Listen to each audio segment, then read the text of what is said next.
Bonjour et bienvenue à cette capsule en primeur. Cette semaine, nous avons vu le film Louis Cyr, Les Rives du Pacifique en 3D et D-Box, ainsi que Grande Personne 2. Voici ce que nous avons pensé des films. Écoute, j'ai vraiment adoré le film, j'étais surprise. Je suis venue avec des billets, j'étais pas sûre, mais je regrette vraiment pas d'être venue. Antoine Bertrand, il est génial. Vraiment un bon comédien. J'ai découvert une facette de lui que je savais pas. J'ai adoré ça. À recommander. J'ai trouvé ça vraiment bien. Écoute, j'étais tout petite, j'entendais parler de Louis Cyr. J'étais très curieuse surtout de voir si l'histoire serait crédible, si ça serait réaliste, là, de la façon que c'était joué. Puis vraiment, j'ai été impressionnée du réalisme qui est donné, là, les émotions, même avec quand il faisait les numéros, des fois, je n'étais pas sûre de regarder, puis pourtant, je sais très bien qu'on ne verra pas rien d'incroyable, mais juste pour dire comment c'était facile d'embarquer là, dans l'histoire. Très contente. Ben, j'ai bien apprécié. J'avais plus ou moins confiance à Antoine Bertrand au niveau de la comparaison avec Louis Cyr. Mais finalement, j'ai trouvé ça bien bon. C'est un bon film, émotif, tout ça. Je le recommande, c'est vraiment bon. Bien apprécié le film, surtout l'histoire. Ça nous donne un bon aperçu de ce qu'était Louis Cyr. Je conseille à tout le monde de venir le voir.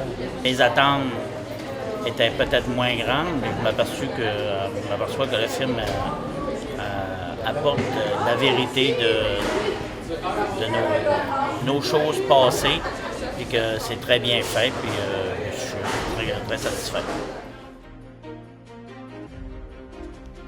Cette semaine, je vous parle du film Louis Cyr, L'homme le plus fort du monde, qui est la nouvelle réalisation de Daniel Roby, à qui l'on doit le film Funky Town qui était sorti sur nos écrans en 2011.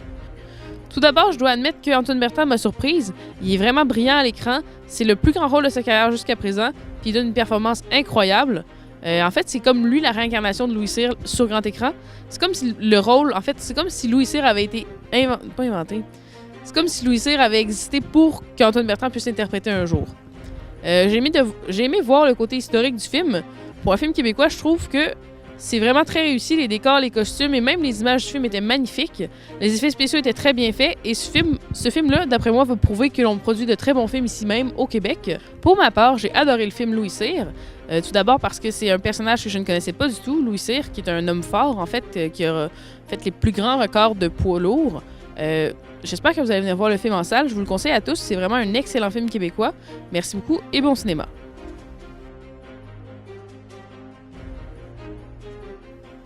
Cette semaine, j'ai vu Les Rives du Pacifique, réalisé par Guillermo del Toro, qui a été nominé aux Oscars pour le film Labyrinthe de Pan. Ceux qui apprécient son travail au-delà de ce film, et je parle de Hellboy et L'échine du diable, retrouveront son originalité dans Les Rives du Pacifique, ses personnages étranges, ses situations inattendues, sa cinématographie éclatée, même un choix d'acteur surprenant. On peut reprocher au film d'avoir un scénario pauvre et imprévisible, mais personne ne pourra dire que le film n'est pas incroyable. C'est le film de désastre ultime.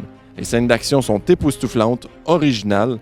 J'ai même dressé une liste de films à scènes d'action qui peuvent aller se rhabiller. L'Homme d'acier, Armageddon, Godzilla, Les Avengers. Ok, non, j'irai pas jusqu'à dire Les Avengers. Les Rives du Pacifique est un divertissement succulent. Pour ceux qui ne sont pas sûrs d'apprécier le film, laissez votre cerveau dans une boîte à la maison et venez profiter de ce délice visuel. Mais sans rire, le film sera peut-être pas un classique, mais c'est sûr qu'il va être un film culte. Je vous remercie. Cette semaine, j'ai aussi vu le film Grande Personne 2, qui reprend tout le même casting que le premier, à l'exception de Rob Schneider. C'est une comédie beaucoup plus absurde que la première, beaucoup plus drôle, à mon avis. C'est un film familial où on retrouve un peu l'humour de Happy Gilmore. J'ai été agréablement surpris aussi de voir Taylor Lautner interpréter un personnage comique dans le film. C'était vraiment surprenant de sa part. On retrouve en fait la bonne vieille humour des productions Happy Madison. C'est un film à voir pour la famille. Je vous le conseille à tous. Je pense sincèrement que ça va être un film qui va vous permettre de rire un bon coup. Merci beaucoup d'avoir été des nôtres cette semaine. La semaine prochaine, nous allons vous parler des films Turbo en 3D, Raid 2, RIPD et La Conjuration. Merci beaucoup. À la semaine prochaine.